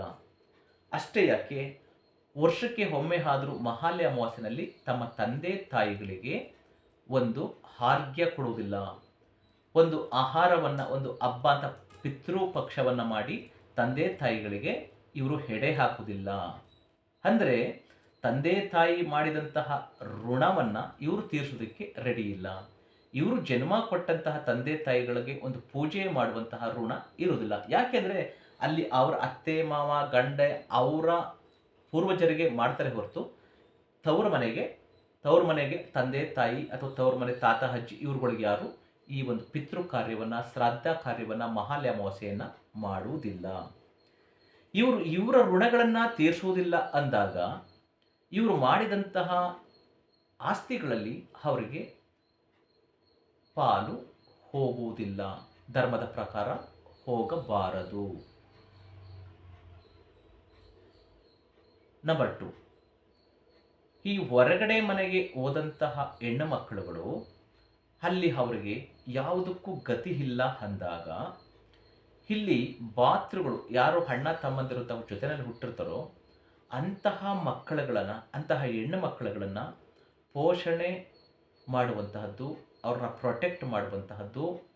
ಸೊ ಇರುವಂತಹ ಆಸ್ತಿಯಲ್ಲಿ ಅವ್ರಿಗೆ ಸಮಪಾಲನ್ನು ಕೊಟ್ಟು ಅಥವಾ ಎಷ್ಟು ಆಗುತ್ತೋ ಅಷ್ಟನ್ನು ಕೊಟ್ಟು ಅವ್ರನ್ನ ಸಂತೋಷವಾಗಿ ಇಟ್ಕೊಳ್ಳುವಂತಹದ್ದು. ಯಾಕೆಂದರೆ ಅವ್ರಿಗೆ ಗಂಡ ಸತ್ತೋಗಿರ್ತಾನೆ, ಅಥವಾ ಗಂಡ ಇದ್ದರೂ ಕುಡುಕ, ದುಶ್ಚಟಗಳಿರ್ತದೆ, ಅಥವಾ ಇನ್ಯಾರೋ ಸಹವಾಸ ಮಾಡಿರ್ತಾನೆ, ಅವರ ಅತ್ತೆ ಮಾವ ಇವರಿಗೆ ಮೋಸ ಮಾಡಿರ್ತಾರೆ, ನಾದ್ನಿ ಅಥವಾ ಮೈದಂದಿರು ಮೋಸ ಮಾಡಿರ್ತಾರೆ, ಈ ಹೆಣ್ಣು ಮಕ್ಕಳು ಅನಾಥರಾಗಿರ್ತಾರೆ. ಇವರು ಅಲ್ಲಿ ಜೀವನ ಮಾಡೋದೇ ಕಷ್ಟ ಆಗ್ತದೆ. ಇವ್ರಿಗೆ ಇವ್ರ ಮಕ್ಕಳುಗಳಿಗೆ ಪಾಪ ಚಿಕ್ಕ ಚಿಕ್ಕ ಮಕ್ಕಳಿರ್ತಾರೆ, ಮಕ್ಕಳುಗಳು ಇನ್ನು ಸಣ್ಣ ಪುಟ್ಟ ಮಕ್ಕಳುಗಳು, ಆಕೆಗೆ ಕೂಲಿ ನಾಲಿ ಮಾಡಿ ಮಕ್ಕಳನ್ನು ಓದಿಸಿ ತನ್ನ ಜೀವನ ಮಾಡೋದು ಕಷ್ಟ ಆಗ್ತದೆ. ಅಂತಹ ಸಂದರ್ಭದಲ್ಲಿ ಈ ಬಾತೃಗಳು ಅಂದರೆ ಈ ಅಣ್ಣ ತಮ್ಮಂದಿರು ಏನಿರ್ತಾರೆ, ಇವರು ಧರ್ಮದ ಪ್ರಕಾರ ಆ ಹೆಣ್ಣು ಮಕ್ಕಳಿಗೆ ತಾವು ಮಾಡಿದಂತಹ ಅಥವಾ ಅವ್ರ ಪಿತೃಗಳು ಏನೋ ತಂದೆ ತಾಯರು ಮಾಡಿ ಅಥವಾ ಪೂರ್ವಾರ್ಜಿತ ಅಥವಾ ಪಿತ್ರಾರ್ಜಿತ ಆಸ್ತಿ ಏನಿರ್ತದೆ ಅದನ್ನು ಒಂದು ಮನೆಯೋ ಒಂದಷ್ಟು ಜಮೀನೋ ಕೊಟ್ಟು ಅವರನ್ನು ಕರ್ಕೊಬಂದು ಇಲ್ಲಿ ಇಟ್ಟುಕೊಂಡು ಅಥವಾ ಅವ್ರು ಇರೋ ಕಡೆನೇ ಅವ್ರಿಗೆ ಏನಾದರೂ ಒಂದು ಅವಕಾಶ ಮಾಡುವಂತಹದ್ದು ಧರ್ಮದಲ್ಲಿ ಬರ್ತದೆ. ಇದು ಪಿತೃ ಋಣಗಳಿಗೆ ಬರ್ತದೆ, ಇಷ್ಟು ಬರ್ತದೆ. ಇನ್ನು ದೈವ ಋಣ ಅಂತ ಹೇಳಿದ್ರೆ ಏನು, ಈ ಪೃಥ್ವಿ, ಆಕಾಶ, ಈ ಸೂರ್ಯ ಅಂದರೆ ಅಗ್ನಿ, ವಾಯು ಮತ್ತು ನೀರು, ಗಂಗಾ ಮಾತೆ, ಇವ್ರನ್ನ ನಾವು ಯಾವತ್ತು ಈ ಮಹಾಪಂಚಭೂತಗಳು ನಾವು ನೋಡುವಂತಹ ಶಕ್ತಿಗಳು. ನಾವು ಪ್ರತಿ ಸೆಕೆಂಡು ಕೂಡ ನಮ್ಮ ತಲೆಮಾರುಗಳಿಂದ ಈ ಮಹಾಪಂಚಭೂತಗಳ ಋಣಗಳು ಅಂದರೆ ದೈವ ಋಣ ಬೇಕಾದಷ್ಟು ಇರ್ತದೆ. ಈ ದೈವ ಋಣನೂ ಕೂಡ ನಾವು ತೀರಿಸಬೇಕಾಗ್ತದೆ. ಇದು 2ನೇ ಋಣ, ದೈವ ಋಣ. ಅದನ್ನು ಎಕ್ಸ್ಪ್ಲೈನ್ ಮಾಡಿದ್ರೆ ನನಗೆ 3-4 ಅವರ್ಸ್ ಬೇಕಾಗ್ತದೆ ದೈವ ಋಣದ ಬಗ್ಗೆ. ಇನ್ನು 3ನೇ ಋಣ ಬಂದು ಋಷಿ ಋಣ. ಅಂದರೆ ನಮಗೆ ಬೇಕಾದಂತಹ ಜ್ಞಾನವನ್ನು ಕೊಟ್ಟಿರುವಂತಹವು. ಇವಾಗ ನಾನೇ ಫಾರ್ ಎಕ್ಸಾಂಪಲ್, ನಾನು ಲಕ್ಷಾಂತರ ಜನಕ್ಕೆ ಅಥವಾ ಸ್ಟೂಡೆಂಟ್ಗೆ ಅಥವಾ ಈ ಸೊಸೈಟಿಗೆ ಬೇಕಾದಷ್ಟು ಜ್ಞಾನವನ್ನು ಕೊಟ್ಟಿದ್ದೀನಿ. ಈ ಸೊಸೈಟಿ ಇನ್ಕ್ಲೂಡ್ ನಮ್ಮ ಮನೆಯವರಿಂದ, ನಮ್ಮ ಮಕ್ಕಳಿಂದ, ಹೆಂಡತಿಯಿಂದ, ನಮ್ಮ ಅಕ್ಕ ತಂಗಿ, ಅಣ್ಣ ತಮ್ಮ, ಬಂಧು ಬಳಗ ಅಥವಾ ಇಡೀ ಸೊಸೈಟಿಗೆ ನಾನು ಒಬ್ಬ ಆಧ್ಯಾತ್ಮಿಕ ಯೋಗ ಗುರುವಾಗಿ ಬೇಕಾದಷ್ಟು ಜ್ಞಾನಾರ್ಜನೆ ಕೊಟ್ಟಿದ್ದೀನಿ. ನಾನು ಈ ಸೊಸೈಟಿಗೆ ಎಲ್ಲರಿಗೂ ಕೂಡ, ಅಂದರೆ ನನ್ನ ಥರದವರು, ನಾನು ದೊಡ್ಡ ಮಹಾಗುರು ಅಂತ ಹೇಳ್ತಾ ಇಲ್ಲ, ಅಲ್ಪಜ್ಞಾನಿ ಅಂತ ಇನ್ನೊಂದು ಸಾರಿ ಒತ್ತಿ ಹೇಳ್ತೀನಿ. ನನ್ನಲ್ಲಿರುವಂತಹ ಅಲ್ಪಜ್ಞಾನವನ್ನು ನಿಮಗೆ ಕೊಟ್ಟಿದ್ದೀನಲ್ಲ, ಇಲ್ಲಿ ಪ್ರತಿಯೊಬ್ಬರಿಗೂ ಈ ಗುರುವಿನ ಋಣವನ್ನು ತೀರಿಸುವಂತಹದ್ದು ಇರ್ತದೆ. ಇದು 3ನೇ ಋಣ. ಇವಾಗ ನನಗೆ ಯಾರು ಈ ಆಧ್ಯಾತ್ಮ ವಿದ್ಯೆಯನ್ನು ಹೇಳಿಕೊಟ್ರೋ, ಈ ಜ್ಞಾನವನ್ನು ಕೊಟ್ಟರೋ, ವಿದ್ಯೆಯನ್ನು ಕೊಟ್ಟರೋ, ಈ ಎಲ್ಲ ಗುರುಗಳ ಋಣವನ್ನು ತೀರಿಸಬೇಕಾಗಿರುವಂತಹದ್ದು ಕೂಡ ಅತಿ ಆದ್ಯ ಕರ್ತವ್ಯ. ನಾವು ಇಲ್ಲಿ ಮಾತೃ ಪಿತೃಗಳ ಋಣ, ನಮ್ಮ ಪೂರ್ವಜರ ಋಣ, ದೈವ ಋಣ, ಗುರು ಋಣ, ಭಾತೃ ಋಣ, ಈ ಋಣಗಳನ್ನು ತೀರಿಸದೇ ಇದ್ದಾಗ, ನಾವು ಸ್ವಾರ್ಥಿಗಳಾದಾಗ, ದುರಾಶೆಗೆ ಹೋದಾಗ, ನಾವು ಮಹಾ ಸ್ವಾರ್ಥಿಗಳಾಗಿ ಈ ಋಣಗಳನ್ನು ತೀರಿಸದೇ ಹೋದರೆ ತೀರಿಸ್ತೇನೆ ಹೋದರೆ ಮತ್ತಷ್ಟು ಮಗದಷ್ಟನ್ನ ದೋಚಾಕೋಬೇಕು, ನುಂಗಾಕಬೇಕು ಅನ್ನುವಂತಹ ದುರ್ಗುಣ, ದೃಷ್ಟಗುಣ, ಸ್ವಾರ್ಥ, ಅಹಂಕಾರ ಮನುಷ್ಯನಲ್ಲಿ ತುಂಬಿಕೊಂಡು ನಾವು ದೇವರನ್ನ ಮಾಡುವಂತಹದ್ದು, ಅಲ್ಲಿ ದೇವರು ಇಲ್ಲ. ಈ ಮಹಾಪಂಚಭೂತಗಳ ದೇವರು ಹೋಮ ಮಾಡಿಸುವಂತಹದ್ದು, ಪೂಜೆ ಮಾಡಿಸುವಂತಹದ್ದು, ಸತ್ಯನಾರಾಯಣ ಸ್ವಾಮಿ ಪೂಜೆ ಮಾಡಿಸುವಂತಹದ್ದು, ದೇವಸ್ಥಾನಗಳೊಳಗೆ ಅರ್ಕೆ ಕಟ್ಕೊಳ್ಳುವಂತಹದ್ದು, ಸೊ ಸ್ನಾನ ಸಂಧ್ಯಾ ವಂದನ ಮಡಿಗಳನ್ನು ಮಾಡುವಂತಹದ್ದು, ಅಥವಾ ಹೋಮ ಹವನ ಪೂಜೆಗಳನ್ನು ಮಾಡಿಸುವಂತಹದ್ದು, ಇದ್ಯಾವುದೂ ಕೆಲಸಕ್ಕೆ ಬರುವುದಿಲ್ಲ. ನೀರಿನ ಮೇಲೆ ಹೋಮ ಮಾಡ್ದಂಗೆ ಆಗ್ತದೆ. ಯಾಕೆಂದ್ರೆ ನಾವು ಇದೆಲ್ಲ ಮಾಡುವಂತಹದ್ದು ನಮ್ಮ ಸ್ವಾರ್ಥಕ್ಕೆ. ಏನು ಬೇಕು, ನನಗೆ ಹಣ ಬೇಕು, ಆಸ್ತಿ ಬೇಕು, ಐಶ್ವರ್ಯ ಬೇಕು, ಅಂತಸ್ತು ಬೇಕು, ನನ್ನ ಮಕ್ಕಳು ಓದಬೇಕು, ಆರೋಗ್ಯವಂತರಾಗಿರಬೇಕು, ಆಯಸ್ಸು ಬೇಕು ನನಗೆ, ನನ್ನ ಮಕ್ಕಳಿಗೆ. ಸೊ ಈ ಥರ ದುರಾಸೆ ಸ್ವಾರ್ಥಕ್ಕೋಸ್ಕರ ನಾವು ಈ ಪೂಜೆ ಪುನಸ್ಕಾರ, ಹೋಮ ಹವನ, ದೇವರಿಗೆ ಅರ್ಕೆ ಕಟ್ಕೊಳ್ಳುವಂತಹದ್ದು, ಪುಣ್ಯಕ್ಷೇತ್ರಗಳ ದರ್ಶನ ಮಾಡ್ತೀವಿ ಅಂತ ಹೋಗುವಂತಹದ್ದು, ಇಂತಹ ಮೂರ್ಖ ಕೆಲಸಗಳನ್ನು ಮಾಡುವಂತಹದ್ದು ಈ ಋಣಗಳನ್ನು ತೀರಿಸೋದಕ್ಕಲ್ಲ. ಋಣಗಳನ್ನು ಹಾಗೆ ಇಟ್ಕೊಂಡ್ಬಿಟ್ಟಿರ್ತೀವಿ. ಮಾತೃಋಣ, ಪಿತೃಋಣ, ಬಾತೃಋಣ, ಗುರು ಋಣ, ದೈವ ಋಣ ಹಾಗೆ ಇಟ್ಕೊಂಡ್ಬಿಟ್ಟಿರ್ತೀವಿ ಪೆಂಡಿಂಗು. ಇನ್ನೂ ಬೇಕು ಬೇಕು ಬೇಕು ಅಂತ ಇದನ್ನ ಮಾಡ್ತಾ ಹೋಗ್ತಿರ್ತೀವಿ.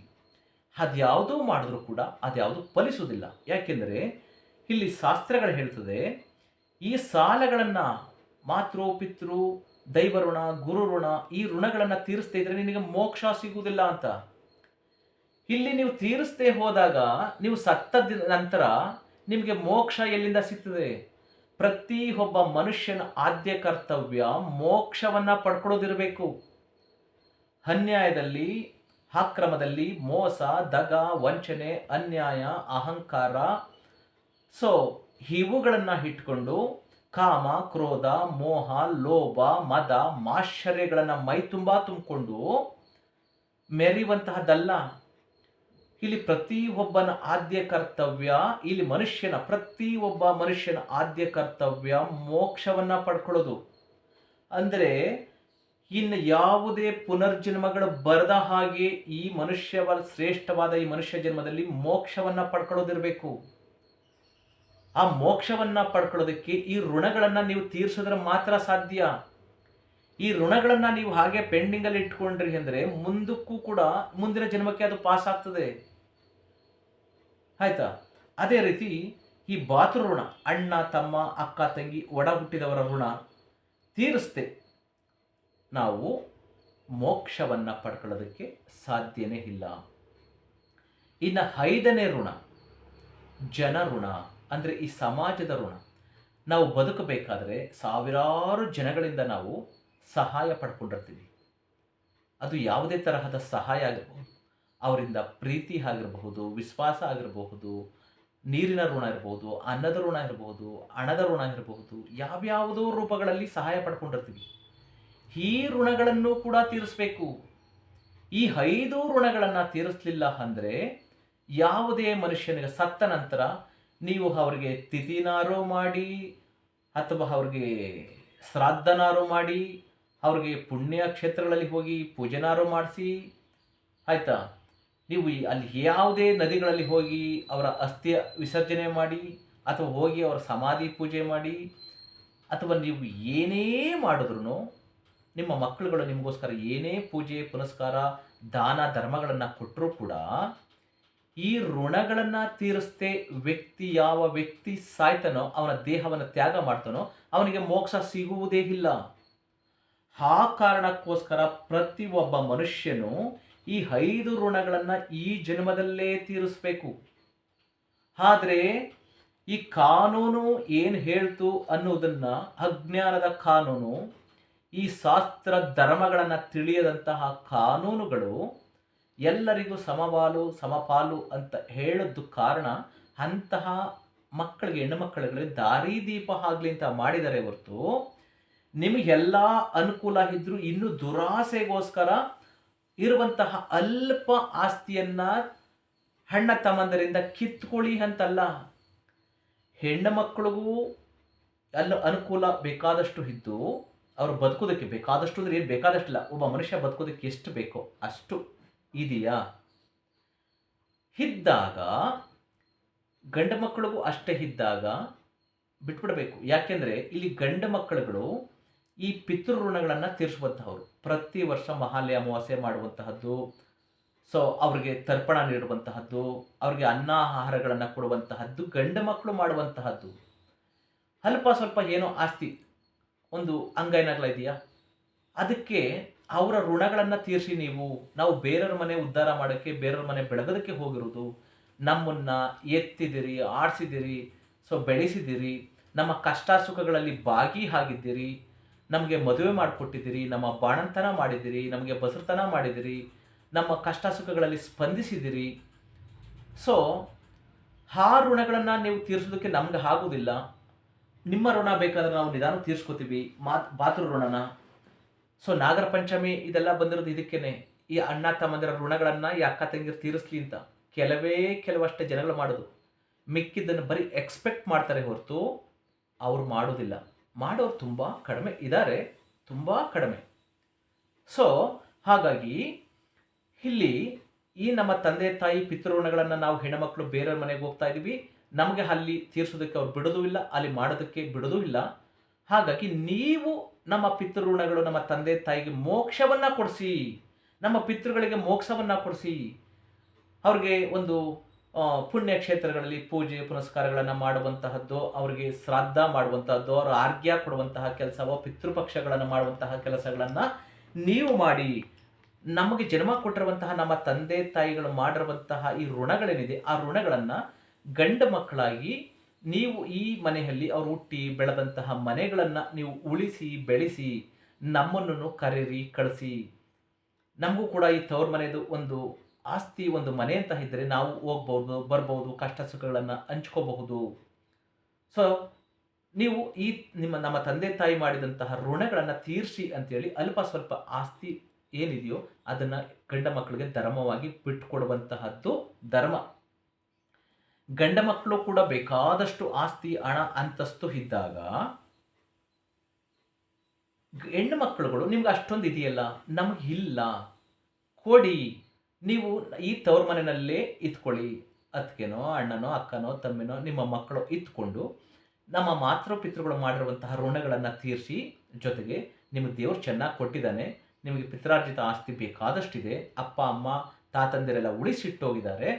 ಸೊ ಅದರಲ್ಲಿ ನಮಗೆ ಏನೋ ಮದುವೆ ಮಾಡಿದಿರಿ, ಮುಂಜಿ ಮಾಡಿದಿರಿ, ನಮ್ಮ ಕಷ್ಟ ಸುಖಗಳನ್ನು ನೋಡಿದಿರಿ, ನಮ್ಮ ಕಷ್ಟ ಸುಖಗಳಿಗೆ ಸ್ಪಂದಿಸಿದಿರಿ, ನಮಗೆ ಬಾಣಂತನನೋ ಅಥವಾ ಬಸರ್ತನೋ ಅಥವಾ ನಮ್ಮ ಮಕ್ಕಳುಗಳನ್ನು ಸಾಕಿದ್ದೀರಿ, ಸಲುಹಿದ್ದೀರಿ. ಸೊ ಅದಕ್ಕೋಸ್ಕರ ನೀವು ಇಟ್ಕೊಳ್ಳಿ ಕಡಿಮೆ ಆಸ್ತಿ ಇದ್ದಾಗ ಅನ್ನುವುದು ಧರ್ಮ. ಗಂಡ ಮಕ್ಕಳಲ್ಲಿ ಬೇಕಾದಷ್ಟು ಈ ಹಣ, ಆಸ್ತಿ, ಅಂತಸ್ತು ನಮ್ಮ ತಂದೆ ತಾಯಿಗಳು ಬಿಟ್ಟು ಹೋಗಿದ್ದಾಗ, ಅಂದರೆ ಪಿತ್ರಾರ್ಜಿತ ಆಸ್ತಿ ಇದ್ದಾಗ, ಹೆಣ್ಣು ಮಕ್ಕಳಿಗೆ ಅದು ಕೊಟ್ಟಂತಹ ಮನೆಗಳಲ್ಲಿ ಅದು ಇಲ್ಲದೇ ಇದ್ದಾಗ ಧರ್ಮವಾಗಿ ನಮಗೂ ಕೊಡ್ರಪ್ಪ, ನಾವು ತುಂಬ ಕಷ್ಟದಲ್ಲಿದ್ದೀವಿ, ನಮಗೂ ಕೊಡಿ ಸಮಪಾಲು ಅಂತ ಕೇಳುವುದು ಧರ್ಮ. ಇಲ್ಲಿ ಗಂಡ ಮಕ್ಕಳುಗಳಿಗೆ ನಿಂತ್ಕೊಳ್ಳೋದಕ್ಕೆ ನೆಲೆ ಇಲ್ಲ, ಅಂಗೈನಾಗಲ ಆಸ್ತಿ ಇದೆ, ಇವ್ರುಗಳಿಗೆ ಎಲ್ಲ ಅನುಕೂಲಗಳಿದೆ, ಅನುಕೂಲಗಳು ಇರೋದೇ ಬೇಡ, ಹಿಟ್ಟು ಬಟ್ಟೆಗೆ ನೇರವಾಗಿದ್ದಾರೆ, ಅದರಲ್ಲೂ ಕೂಡ ಇರುವಂತಹ ಅಂಗೈನಾಗಲ ಆಸ್ತಿಯನ್ನು ಕೇಳುವಂತಹದ್ದು ಧರ್ಮ ಅಲ್ಲ. ಹಾಗೆ ಇಲ್ಲಿ ಅಂದರೆ ಈ ಋಣಗಳನ್ನು ತೀರಿಸಬೇಕು. ಇಷ್ಟೂ ಋಣಗಳನ್ನು ತೀರಿಸಿದ್ರೆ ಮಾತ್ರ ಪ್ರತಿಯೊಬ್ಬ ಮನುಷ್ಯನಿಗೆ ಮುಕ್ತಿ ಸಿಗುವಂತಹದ್ದು. ಹಾಗೆ ಈ ಲೋಕದಲ್ಲಿ ನಾವು ಯಾರಿಗೂ ಋಣಿಗಳಾಗಿ ಬದುಕಬಾರ್ದು. ಮನುಷ್ಯನಾದವನು ಇದನ್ನು ತಿಳ್ಕೋಬೇಕು. ಪ್ರತಿಯೊಬ್ಬ ಮನುಷ್ಯ ಯಾರ ಋಣದಲ್ಲೂ ಒಂದು ಪೈಸೆ ಋಣ ಇಟ್ಕೋಬಾರ್ದು. ಇದನ್ನು ನಾನು ಪಾಲನೆ ಮಾಡ್ತಿದ್ದೀನಿ. ನಾನು ಸಾವಿರಾರು ಜನ ರೋಗಿಗಳನ್ನು ನೋಡ್ತಿದ್ದೀನಿ. ನಾನೇನು ಮಹಾ ದೊಡ್ಡ ವೈದ್ಯನಲ್ಲ. ನನ್ನ ವೈದ್ಯವನ್ನು ಹೇಗೆ ಕಲಿತೆ ಅನ್ನೋದನ್ನು ಅದನ್ನು ಬೇರೆ ಹೇಳ್ತೀನಿ. ನಾನು ಏನು ಮಹಾ ವೈದ್ಯನಲ್ಲ. ನನಗೆ ತಿಳಿದಂತಹ ವೈದ್ಯಕೀಯದಲ್ಲಿ, ನನಗೆ ತಿಳಿದಂತಹ ಜ್ಞಾನದಲ್ಲಿ, ನನಗೆ ತಿಳಿದಂತಹ ಆಧ್ಯಾತ್ಮದಲ್ಲಿ, ನನಗೆ ತಿಳಿದಂತಹ ಧರ್ಮದಲ್ಲಿ ನಾನು ಧರ್ಮವಾಗಿಯೇ ನಡ್ಕೋತಿದ್ದೀನಿ. ಈ ಸೊಸೈಟಿಗಾಗಲಿ ಅಥವಾ ನಮ್ಮ ಮನೆಯವ್ರಿಗಾಗಲಿ, ನಮ್ಮ ಮಕ್ಕಳಿಗಾಗಲಿ, ಹೆಂಡತಿಗಾಗಲಿ ಧರ್ಮವನ್ನು ಬಿಟ್ಟು ನಾನು ನಡೀತಾನೇ ಇಲ್ಲ. ಆದರೆ ಅಜ್ಞಾನಿಗಳಿಗೆ, ಅಹಂಕಾರಿಗಳಿಗೆ, ಹೊಟ್ಟೆ ಕಿಚ್ಚಿನ ಜನಕ್ಕೆ ಅದು ಅಹಂಕಾರವಾಗಿ ಕಾಣಿಸ್ತದೆ, ಕೆಟ್ಟವನಾಗಿ ಕಾಣಿಸ್ತಾ ಇದ್ದೀನಿ. ಅಜ್ಞಾನಿಗಳಿಗೆ ಸೊ ಈ ಕಾಮಾಲೆ ಕಣ್ಣವ್ರಿಗೆ ಕಾಣೋದೆಲ್ಲ ಹಳದಿ ಅಂತಾರಲ್ಲ, ಆ ಥರ ಆಗಿದೆ. ಸೊಸೈಟಿಗಿಲ್ಲ, ಸೊಸೈಟಿನಲ್ಲಿ ನನ್ನನ್ನು ಪೂಜಿಸುವಂತಹವರು, ಗೌರವಿಸುವಂತಹವರು ಬೇಕಾದಷ್ಟು ಜನ ಇದ್ದಾರೆ. ಅದರಲ್ಲೂ ಕೆಟ್ಟವರು ಇದ್ದಾರೆ, ಒಳ್ಳೆಯವರು ಇದ್ದಾರೆ. ಆದರೆ ಮನೆ ಮಂದಿ ಇದಾರಲ್ಲ, ಅಕ್ಕ, ತಂಗಿ, ಅಣ್ಣಂದಿರು, ಇವರು ಸಂಬಂಧಿಕರಿದ್ದಾರಲ್ಲ, ರಕ್ತ ಸಂಬಂಧಿಗಳು, ಈ ರಕ್ತವನ್ನು ಹಂಚಿಕೊಂಡು ಹುಟ್ಟದಂತಹವರು, ಇವರುಗಳಿಗೆ ಇದನ್ನು ಸಹಿಸೋದಕ್ಕೆ ಆಗ್ತಾ ಇಲ್ಲ. ಇಲ್ಲಿ ಈ ಒಂದು ತಿಳ್ಕೊಳ್ಳಿ, ಈ ಮನುಷ್ಯ ಜನ್ಮ ಇದೆಯಲ್ಲ, ಪ್ರತಿಯೊಬ್ಬ ಮನುಷ್ಯನ ತಿಳ್ಕೋಬೇಕು. ಪ್ರತಿಯೊಬ್ಬರು ಅಜ್ಞಾನದ ಹಾದಿಯಲ್ಲಿ ಹೋಗ್ತಾ ಇದ್ದೀರಿ. ಹಣದ ಹಿಂದೆ ಓಡ್ತಾ ಇದ್ದೀರಿ, ಅಧರ್ಮದ ಹಿಂದೆ ಓಡ್ತಾ ಇದ್ದೀರಿ. ಧರ್ಮವನ್ನ ಬಿಟ್ಟು ಅಧರ್ಮದ ಹಿಂದೆ ಹೋಗ್ತಾ ಇದ್ದೀರಿ. ಪಾಪಿಗಳು, ಕ್ರೂರಿಗಳು, ಮೋಸಗಾರರು, ದಗಕೋರರು, ವಂಚನೆಕೋರರು, ಸೊ ಇಂತಹವ್ರ ಹಿಂದೆ ಹೋಗ್ತಾ ಇದ್ದೀರಿ. ಅವರ ಸ್ವಾರ್ಥಕ್ಕೋಸ್ಕರ ನಿಮ್ಮನ್ನ ಬಳಸ್ಕೊತಿದ್ದಾರೆ ಅಂತ ನಿಮಗೆ ಗೊತ್ತಾಗ್ತಾ ಇಲ್ಲ. ಅಧರ್ಮದ ಹಿಂದೆ ಹೋದರೆ ಅವ್ರು ಮಾಡಿದಂತಹ ಪಾಪದಲ್ಲಿ ನಿಮಗೂ ಕೂಡ ಪಾಲು ಬರ್ತದೆ. ಇದು ಮೈಂಡಲ್ಲಿರಲಿ. ಈ ಲೋಕದಲ್ಲಿ ಯಾರಿಗೇ ಆಗಲಿ, ಪ್ರತಿಯೊಬ್ಬ ಮನುಷ್ಯನು ತನ್ನ ಋಣವನ್ನು 1 ಪೈಸೆ ಯಾರ್ದು ಇಟ್ಕೋಬಾರ್ದು.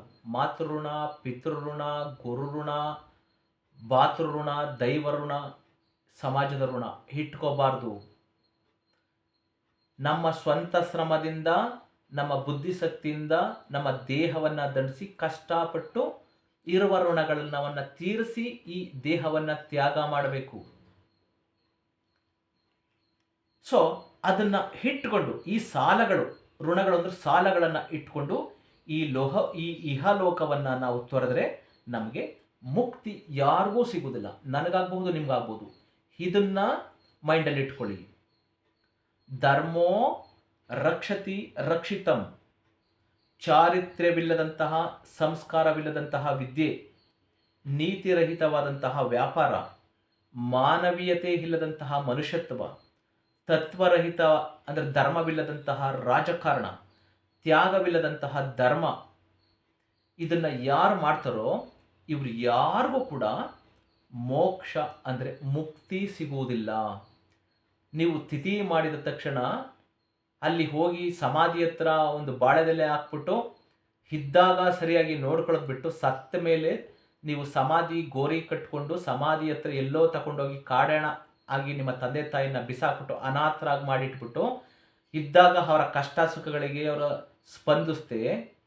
ಸೊ ಅವ್ರು ಸಾಯೋದನ್ನೇ ಕಾಯ್ತಾ ಕುಂತ್ಕೊಂಡಿದ್ದು, ಅವ್ರು ಇಟ್ಟಿದ್ದನ್ನ ಸೊ ಬಾಚ್ಕೊಂಡು, ದೋಚ್ಕೊಂಡು, ನುಂಗುಕೊಂಡು, ಅವ್ರು ಸತ್ತ ಮೇಲೆ ಇರೋದನ್ನೂ ಕೂಡ ಬಾಚ್ಕೊಳ್ಳುವಂತಹ, ದೋಚ್ಕೊಳ್ಳುವಂತಹ, ನುಂಗುವಂತಹ ಕೆಟ್ಟ ದುರ್ಗುಣಗಳನ್ನು ಮೈಂಡ್ ತುಂಬ ತುಂಬಿಕೊಂಡು, ದುಷ್ಟರ ಜೊತೆ, ಅವಿವೇಕಿಗಳ ಜೊತೆ ಸಹವಾಸ ಮಾಡಿಕೊಂಡು ನೀವು ಮಾಡಿದ್ದೇ ಆದರೆ, ಅಧರ್ಮದ ದಾರಿನಲ್ಲಿ ನಡೆದಿದ್ದೇ ಆದರೆ ನಿಮಗೆ ಮುಕ್ತಿ ಸಿಗುವುದಿಲ್ಲ. ಹೌದು, ನಾವು ಮಾಡಿದ್ದೀವಿ, ಹಾಗೆ ಮಾಡಿದ್ದೀವಿ, ಹೀಗೆ ಮಾಡಿದ್ದೀವಿ, ಅದೆಲ್ಲ ಶುದ್ಧ. ಅದು ನೀವು ಯಾರನ್ನೋ ನಂಬಿಸೋದಕ್ಕೆ, ಮೆಚ್ಚಿಸೋದಕ್ಕೆ ಮಾತಾಡಬಹುದು, ಆದರೆ ಅದು ಸಾಧ್ಯವಿಲ್ಲ. ಸತ್ತವರ ಸಮಾಧಿಯ ಮೇಲೆ ನೀವು ಹೋಗಿ ಹಣ್ಣು, ಆಹಾರ, ಧೂಪ, ದೀಪ ಇಟ್ಟು ನೈವೇದ್ಯ ಮಾಡಿದ್ರೆ ಅವ್ರಿಗೆ ಮುಕ್ತಿ ಸಿಗುವುದಿಲ್ಲ. ಅವ್ರಿಗೆ ಮುಕ್ತಿ ಸಿಗಬೇಕು, ನನ್ನ ತಂದೆಗೆ, ನನ್ನ ತಾಯಿಗೆ ಅನ್ನುವಂತಹ ಜ್ಞಾನ ನಿಮ್ಮಲ್ಲಿ ಇದ್ದರೆ, ಅವ್ರು ಮಾಡಿರುವಂತಹ ಋಣಗಳೇನಿದೆ ಆ ಋಣಗಳನ್ನು ಮೊದಲು ತೀರಿಸಿ.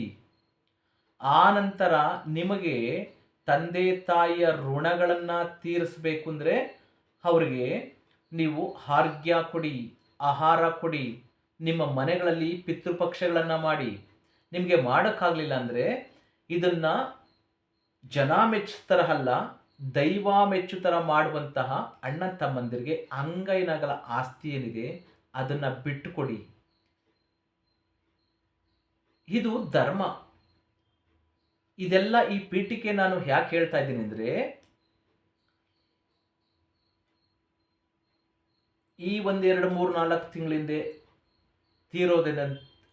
ತೀರೋದಂತಹ ನಮ್ಮ ಮಾತೃ ದೇವತೆ ಆದಂತಹ ಗೌರಮ್ಮನವರ, ಅವರು ಇಡೀ ಅವರ ಜೀವನ ಪರ್ಯಂತ ಅವರು ಅಥವಾ ಅದಕ್ಕೆ ಕೈ ಜೋಡಿಸಿದಂತಹ ನಾನು, ಅದಕ್ಕೆ ನನ್ನ ಹತ್ರ ಸಾಕ್ಷಿಗಳಿದೆ. ಇದರ ಜನರ ಮುಂದೆ ನಾನು ಹೇಗೆ ಹೇಳ್ತಿದ್ದೀನಿ ಅಂದರೆ, ಇದು ನಮ್ಮ ಮನೆ ಹೆಣ್ಣು ಮಕ್ಕಳಿಗೆ, ಗಂಡು ಮಕ್ಕಳಿಗೆ, ನನ್ನ ಹೆಂಡತಿ ಮಕ್ಕಳಿಗೆ, ನಾನು ಸತ್ತಂಥ ದಿನದಲ್ಲೂ ಕೂಡ ನಮ್ಮ ಮಕ್ಕಳುಗಳು ಇದನ್ನು ಮಾಡಬೇಕು ಅನ್ನೋ ಉದ್ದೇಶದಿಂದ ನಾನು ಇದನ್ನು ಜನಕ್ಕೋಸ್ಕರ ಈ ಧರ್ಮವನ್ನು, ಈ ಜ್ಞಾನವನ್ನು ಮುಟ್ಟಿಸ್ಬೇಕು ಅಂತ ವಿಡಿಯೋ ಮಾಡ್ತಿದ್ದೇನೆ ಹೊರತು ಯಾರಿಗೂ ಅವಮಾನ ಮಾಡಬೇಕು ಅಂತಾಗಲಿ, ಅಥವಾ ದ್ವೇಷದಿಂದಾಗಲಿ, ಅಥವಾ ಕ್ರೋಧದಿಂದಾಗಲಿ, ಅಥವಾ ಆಸ್ತಿನ ನನಗೇ ಕೊಟ್ಟುಬಿಡಿ ಅನ್ನುವಂತಹ ದುರುದ್ದೇಶ, ಕೆಟ್ಟ ಉದ್ದೇಶದಿಂದ ನಾನು ಈ ವಿಡಿಯೋ ಮಾಡ್ತಾ ಇಲ್ಲ. ನಾನು ಮತ್ತೊಮ್ಮೆ ಸ್ಪಷ್ಟನೆ ಪಡಿಸ್ತಾ ಇದ್ದೀನಿ. ಈ ಋಣಗಳನ್ನು ಇಟ್ಕೊಂಡು ನಿಮಗೆ ಮುಕ್ತಿ ಬೇಡ ಅಂದರೆ, ನಮ್ಮ ತಂದೆ ತಾಯಿಗಳಿಗೆ ಮುಕ್ತಿ ಬೇಡ ಅಂದರೆ, ನಾನು ಈ ವಿಡಿಯೋ ಮುಖಾಂತರ ಹೇಳ್ತಿದ್ದೀನಿ, ನನ್ನ ತಂದೆ ತಾಯಿ ಅಥವಾ ನಮ್ಮ ಪಿತೃ ಆಸ್ತಿ ನನಗೆ ಇಲ್ಲಿ ತನಕ ಒಂದು ಪೈಸಾ ಕೂಡ ಸಿಕ್ಕಿಲ್ಲ, ಮುಂದೇನೂ ಕೂಡ ಬೇಡ. ನೀವುಗಳೇ ಇಟ್ಕೊಳ್ಳಿ. ಏನಿದೆಯೋ ಆಸ್ತಿ, ಹಣ ಅಥವಾ ಜ್ಯುವೆಲ್ಸ್, ಒಡವೆಗಳು ಏನು ನೀವು ಇವಾಗ ಹಣ ಮತ್ತು ಈ ಜ್ಯುವೆಲ್ಸ್ಗಳನ್ನು ಹಂಚ್ಕೊಂಡಿದ್ದೀರೋ, ನಮ್ಮ ತಾಯಿ ತಂದೆ ಋಣ ಹಂಚ್ಕೊಂಡಿದ್ದೀರೋ, ಅದರಲ್ಲಿ ನನ್ನದು ಕೂಡ ಪಾಲಿದೆ. ಆ ಋಣ, ನನ್ನ ಋಣನೂ ಕೂಡ ನಿಮ್ಮ ಮೇಲೇ ಇರಲಿ, ಆ ಸಾಲನೂ ನೀವೇ ಹೊತ್ಕೊಳ್ಳಿ. ನಮ್ಮ ತಂದೆ ತಾಯಿಗಳ ಋಣನೂ ನೀವೇ ಹೊತ್ಕೊಳ್ಳಿ. ಮಾತೃ ಋಣ, ಪಿತೃ ಋಣ ಅವ್ರದ್ದೇ ತೀರಿಸಿಲ್ಲ.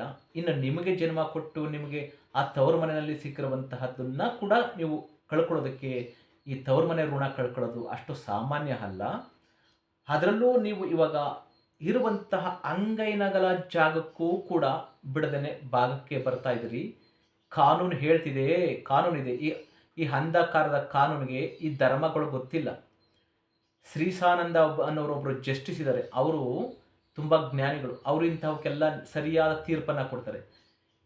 ಇನ್ನು ಯಾವುದೋ ಒಂದು 10 ವರ್ಷ 20 ವರ್ಷ ಸೀನಿಯರ್ ಅಡ್ವೊಕೇಟ್ ಆಗಿದ್ಕೊಂಡು, ಆ ನಂತರ ಯಾಕೆಂದರೆ ಅಡ್ವೊಕೇಟ್ ಆಗಿದ್ದಾಗ, ಅವರು ಲಾಯರ್ಗಳಾಗಿದ್ದಾಗ, ಅವರು ಪ್ರತಿಯೊಂದು ನ್ಯಾಯಗಳನ್ನು ಅವರು ನ್ಯಾಯಮೂರ್ತಿಗಳಾಗಿ ಕೊಡಿಸೋದಿಲ್ಲ. ಅನ್ಯಾಯನ ನ್ಯಾಯ ಮಾಡ್ತಾರೆ, ನ್ಯಾಯನ ಅನ್ಯಾಯ ಮಾಡ್ತಾರೆ. ಬೇಕಾದಷ್ಟು ಮನೆಗಳನ್ನು ಹಾಳು ಮಾಡಿರ್ತಾರೆ, ಬೇಕಾದಷ್ಟು ಆಸ್ತಿ ಪಾಸ್ತಿಗಳನ್ನು ದೋಚಿರ್ತಾರೆ. ಅಂತಹ ವ್ಯಕ್ತಿ ಬಂದು ನಾನು ನ್ಯಾಯಮೂರ್ತಿ ಅಂತ ಜಸ್ಟಿಸ್ ಆಗಿ ಕುಂತ್ಕೊಂಡಾಗ ಅವ್ರು ಇನ್ನೆಂತಹ ನ್ಯಾಯ ಕೊಡ್ತಾರೆ, ಇನ್ನೆಂತಹ ಕಾನೂನುಗಳನ್ನು ರೂಪಿಸ್ತಾರೆ. ಇಲ್ಲಿ ನೀವು ಈ ಕಾನೂನುಗಳನ್ನು ಸೈಡ್ಗಿಟ್ಬಿಡಬೇಕು. ಈ ಧರ್ಮ ಏನು ಹೇಳ್ತದೆ, ಈ ಧರ್ಮವನ್ನು ನೀವು ಪಾಲನೆ ಮಾಡಬೇಕು. ಪ್ರತಿಯೊಬ್ಬ ಮನುಷ್ಯ ಕೋರ್ಟು, ಕಚೇರಿ, ಕಾನೂನು, ಪೊಲೀಸು ಅಂತ ಹೋಗಬೇಡಿ. ಅಣ್ಣ ತಮ್ಮಂದಿರೇ, ಅಕ್ಕ ತಂಗಿಯರೇ, ಬಂಧುಗಳೇ, ಧರ್ಮವನ್ನು ಬಿಟ್ಟು ಹೋಗಬಾರ್ದು. ಅದನ್ನು ಹೇಳೋದು ಧರ್ಮೋ ರಕ್ಷತೆ ರಕ್ಷಿತಂ. ನೀವು ಧರ್ಮವನ್ನು ಪಾಲನೆ ಮಾಡಿದ್ರೆ ಧರ್ಮ ಅದು ನಮ್ಮನ್ನು ಕೈ ಹಿಡಿತದೆ, ಯಾವತ್ತೂ ಕೈ ಬಿಡುವುದಿಲ್ಲ. ಈ ಜನ್ಮದಲ್ಲಿ ನಿಮಗೆ ಏನೂ ಸಿಗದೆ ಇರಬಹುದು, ಮೋಕ್ಷ ಅಂತೂ ಸಿಕ್ಕೇ ಸಿಗ್ತದೆ. ನಿಮಗೆ ಈ ಮೋಕ್ಷ ಸಿಗಬೇಕು ಅಂದರೆ ಧರ್ಮವನ್ನು ಬಿಟ್ಟು ನಡಿಬೇಡಿ. ಕಾನೂನು ಕಟ್ಟಳೆಗಳು, ಇವೆಲ್ಲ ಆ್ಯಕ್ಟ್ಗಳು, ಇವೆಲ್ಲ ಸೈಡ್ಗಿಟ್ಬಿಡಿ. ಅದೆಲ್ಲ ಸೈಡ್ಗಿಟ್ಬಿಡಿ. ಅದನ್ನು ಪೊಲೀಸು, ಕಾನೂನು, ಈ ಕೋರ್ಟು, ಕಚೇರಿ ಇದೆಲ್ಲ ಸೈಡ್ಗೆ ಬಿಟ್ಟುಬಿಡಿ. ಅದು ಅಜ್ಞಾನದ ಪರಮಾವಧಿ. ಧರ್ಮದಿಂದ ಅಲ್ಲೆಲ್ಲೂ ನಡೀತಾ ಇಲ್ಲ. ಕೋರ್ಟ್ಗಳಲ್ಲಿ ಧರ್ಮ ನಡೀತಾ ಇಲ್ಲ, ಅಧರ್ಮನ ನಡೀತಾ ಇರೋದು. ಹಾಗಾಗಿ ಅದನ್ನು ಸೈಡ್ಗಿಟ್ಬಿಡಿ. ಅದನ್ನು ಯಾರು ಗಣನೆಗೆ ತಗೋಬೇಡಿ. ಧರ್ಮೋ ರಕ್ಷತಿ ರಕ್ಷಿತಂ. ಧರ್ಮವನ್ನು ಪಾಲನೆ ಮಾಡಿ ಪ್ರತಿಯೊಬ್ಬ ಮನುಷ್ಯನು. ಇಲ್ಲಿ ನಾನು ಹೇಳಿದಂತಹ ವಿಚಾರಗಳನ್ನು ತುಂಬ ಗಮನವಿಟ್ಟು ನೀವು ಕೇಳಿಸ್ಕೋಬೇಕು ಮತ್ತು ಅದನ್ನು ಪಾಲನೆ ಮಾಡಬೇಕು. ಧರ್ಮ ನೀವು ರಕ್ಷಣೆ ಮಾಡಿದ್ರೆ, ಧರ್ಮದ ಹಾದಿಯಲ್ಲೇ ನೀವು ನಡೆದ್ರೆ ನಿಮಗೆ ಕಷ್ಟಗಳು ಬೇಕಾದಷ್ಟು ಬರಬಹುದು. ನಿಮಗೆ ಆಸ್ತಿ ಸಿಗಬಹುದು, ಹಣ ಸಿಗದೇ ಇರಬಹುದು, ಬೇಕಾದಷ್ಟು ಕಷ್ಟಗಳಾಗಬಹುದು. ಜೀವನ ಪರ್ಯಂತ ನೀವು ಬದುಕಿರೋ ತನಕ ಕಷ್ಟಗಳನ್ನು ಅನುಭವಿಸಬೇಕಾಗಬಹುದು. ಆದರೆ ಕೊನೆಯಲ್ಲಿ ಮೋಕ್ಷ ಸಿಗ್ತದೆ. ಪ್ರತಿಯೊಬ್ಬ ಮನುಷ್ಯನ ಉದ್ದೇಶ ಏನಿರಬೇಕು, ಮೋಕ್ಷ ಪಡ್ಕೊಳ್ಳೋದಿರಬೇಕು. ನಾವು ಈ ಮೋಕ್ಷ ಪಡ್ಕೊಳ್ಳೋದನ್ನೇ ಬರೀ ಕಾಮ, ಕ್ರೋಧ, ಲೋಭ, ಮದ, ಮಾಶ್ಚರ್ಯ, ಅಹಂಕಾರ, ಅಜ್ಞಾನ, ಅವಿವೇಕಗಳನ್ನು ತುಂಬಿಕೊಂಡು ಇದೆಲ್ಲದಕ್ಕೂ ಜಾಸ್ತಿ ಆಗಿ ಸ್ವಾರ್ಥಿ ಆದಾಗ ನಮಗೆ ಯಾವುದೇ ಕಾರಣಕ್ಕೂ ಮೋಕ್ಷ ಸಿಗುವುದಿಲ್ಲ. ಮೊದಲು ಈ ಋಣಗಳನ್ನು ತೀರಿಸ್ಕೊಳ್ಳಿ. ಈ ಸಾಲಗಳನ್ನು ನಮಗೋಸ್ಕರ ಏನು ಮಾಡಿರ್ತಾರೆ ನಮ್ಮ ಪಿತೃಗಳು, ಅವರ ಋಣವನ್ನು ತೀರಿಸಿ. ಆನಂತರ ದೈವ ಋಣವನ್ನು ತೀರಿಸಿ. ಆನಂತರ ಗುರುವಿನ ಋಣವನ್ನು ತೀರಿಸಿ. ಆನಂತರ ಭಾತೃ ಋಣ ತೀರಿಸಿ. ಆ ನಂತರ ಈ ಸಮಾಜದ ಋಣವನ್ನು ಜನರಿಂದ ಪಡ್ಕೊಂಡಿರ್ತಾರಲ್ಲ, ಆ ಋಣಗಳನ್ನು ತೀರಿಸಿದ್ರೆ ಮಾತ್ರ ನಮಗೆ ಮೋಕ್ಷ. ಮೋಕ್ಷ ಅಂದರೆ ಏನು? ಪುನರಪಿ ಜನನಂ ಪುನರಪಿ ಮರಣಂ ಪುನರಪಿ ಜನನೇ ಜಠರೇ ಶಯನಂ. ಅಂದರೆ ಮೋಕ್ಷ ನಾವು ಪಡ್ಕೊಂತು ಅಂದರೆ ಯಾವುದೇ ಈ ಋಣಗಳಿಂದೆಲ್ಲ ಮುಕ್ತಿಯನ್ನು ಪಡ್ಕೊಂಡ್ರೆ ನಮಗೆ ಪುನರ್ಜನ್ಮಗಳು ಬರುವುದಿಲ್ಲ. ಪುನರ್ಜನ್ಮಗಳು ಅಂದರೆ ಬರೀ ಮನುಷ್ಯನ ಜನ್ಮ ಅಷ್ಟೇ ಅಲ್ಲ.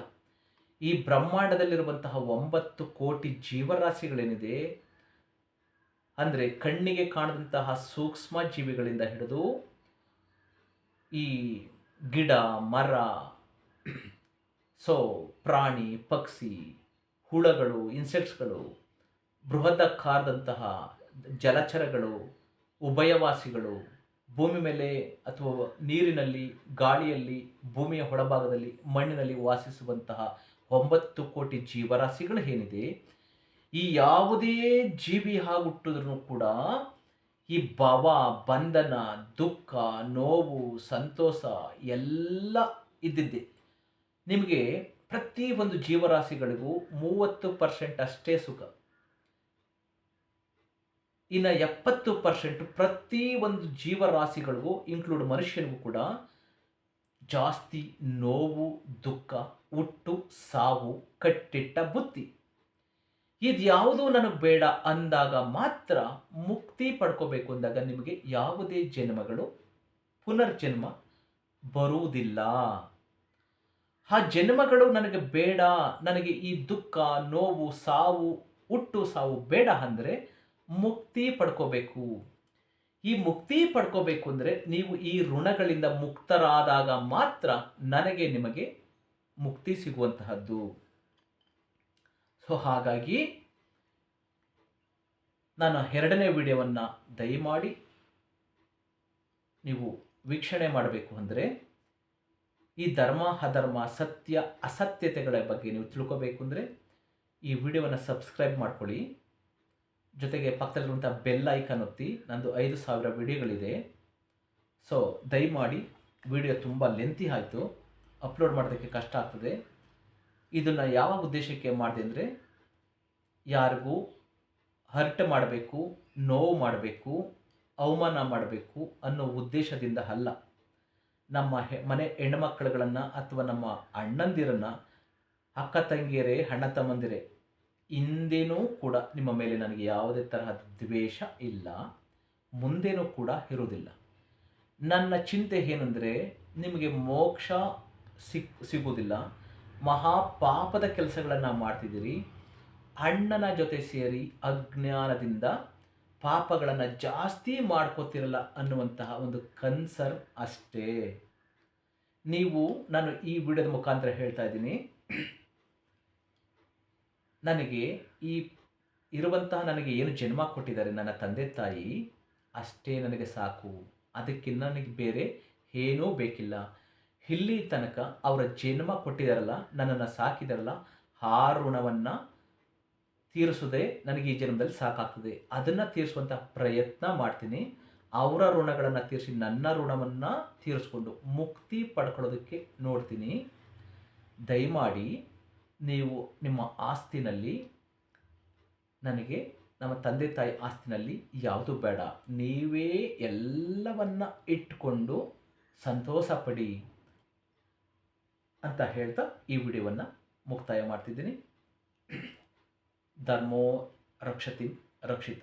ಓಂ ಗುರುಭ್ಯೋ ನಮಃ. ಮಹಾಪಂಚಭೂತಗಳನ್ನು ನಮಿಸುತ್ತಾ ಓಂ ಗುರುಭ್ಯೋ ನಮಃ. ಓಂ ನಮಃ ಶಿವಾಯ. ದಯಮಾಡಿ ಈ ವಿಡಿಯೋವನ್ನು ಪ್ರತಿಯೊಬ್ಬರಿಗೂ ಶೇರ್ ಮಾಡಿ, ಧರ್ಮವನ್ನು ತಿಳಿದುಕೊಳ್ಳಿ. ಕಾನೂನು ಅಂತೇಳಿ ಅನ್ಯಾಯವಾಗಿ ಕೋರ್ಟು, ಲಾಯರು, ಪೊಲೀಸು ಅಂತ ಹೋಗಿ ನಿಮ್ಮ ಜೀವನನ ನರಕ ಮಾಡಿಕೊಂಡು ಇನ್ನೂ ಪಾಪಗಳನ್ನು ಜಾಸ್ತಿ ಮಾಡ್ಕೋಬೇಡಿ ಅಂತ ಮತ್ತೊಮ್ಮೆ ತಮ್ಮೆಲ್ಲರಲ್ಲಿ ಕಳಕಳೆಯ ಮನವಿ. ಧರ್ಮವನ್ನು ಬಿಟ್ಟು ನಡಿಬೇಡಿ. ಏನಾದರೂ ಶೇರ್ ಮಾಡ್ಕೋಬೇಕು ಅಂದರೆ ಈ ಸಾಲ, ಋಣ ಅಂದರೆ ಸಾಲ, ತಂದೆ ತಾಯಿ ಮಾಡಿಟ್ಟಿರುವಂತಹ ಆಸ್ತಿ ಏನಿದೆಯೋ ಅದು ಕಡಿಮೆ ಇರಲಿ ಜಾಸ್ತಿ ಇರಲಿ, ಅದನ್ನು ಕುಂತು ಧರ್ಮದ ರೀತಿಯಲ್ಲಿ ಅಧರ್ಮ ಬಿಟ್ಟು ನಡಿಬೇಡಿ. ಧರ್ಮದ ರೀತಿಯಲ್ಲಿ ಧರ್ಮವಾಗಿ ಹಂಚ್ಕೊಳ್ಳಿ.